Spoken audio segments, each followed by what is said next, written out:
First Samuel chapter 21 verse 15. Have I need of madmen that ye have brought this fellow to play? The madman in my presence shall this fellow come into my house. As I'm reading this text, it's the only text that has the word I in need right beside it. And I see several words that stick out to me. And the next thing that sticks out to me, we said Monday how we need God alone. Not God to do this and God to do that, but just God alone. Then Tuesday, I said, do you want them or do you need them? Do you want them? Do you want and need His presence? And then today, I want to say that last word there in my house. I think about the house of God. You know what? I need a church family. There's a lot of Christians that say, you know what? We have church at our house. We read the Bible and pray together, and that's good, but that's not a church family. You need a church family. You need a family that loves and cares about you. And if you don't have a church family and you come across this video, you need to find you a good church and get in one, so that way you can experience the love of a church family. It's nothing like having a church family. Um, just when I was going through this reflux, I still battle it. Not as bad now, but still battle it. Just so much encouragement from the church family. Just anything we go through, it's just so much encouragement that they give us.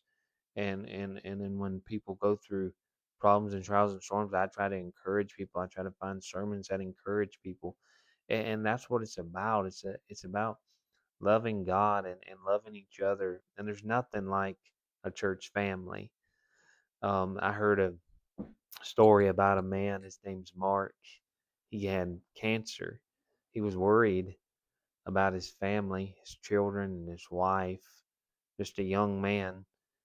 He said, "I don't know what I'm going to do," and he just got to the point where he couldn't leave the house. Well, anywhere from 2 to 20 people each day would come out to his house, and they would circle around and they would pray for Mark. They put a box at his back porch and put notes in there and encouragement and just, hey, we stopped by and prayed today, so he could have all that. It was his church family that came by. It got to the point where he was dying. He couldn't go to church, so they'd come by and see him, and just a bunch of people praying. It spread so much that the neighbors were so curious about what was going on, and that they ended up getting saved and ended up joining that church. And then they began to get out there and pray, and just a prayer group broke out, and they just showed their love for Mark and his family. And when he was beginning to take his last breath, he looked up and said, Lord, he said, I know that my family is taken care of because we have a church family that loves us. I don't have to worry about my wife or my kids. I know that I have a church family that will show love toward them and help them during this time of need. But there's a lot of people out there that when they go through hard times and trials and storms and battles, that they don't have anybody to encourage them. They don't have any kind of family to encourage them.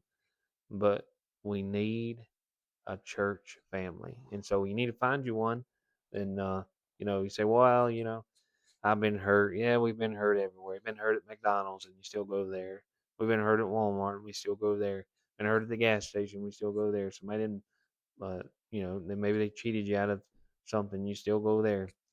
You know, we go everywhere. We say, I ain't going back because I've been hurt. And how many times has McDonald's got your order wrong? How many times has you feel like you've been ripped off at Walmart from groceries and stuff and still go back? And so people need to find them a church family, get over the hurt, and get in a place where people love them.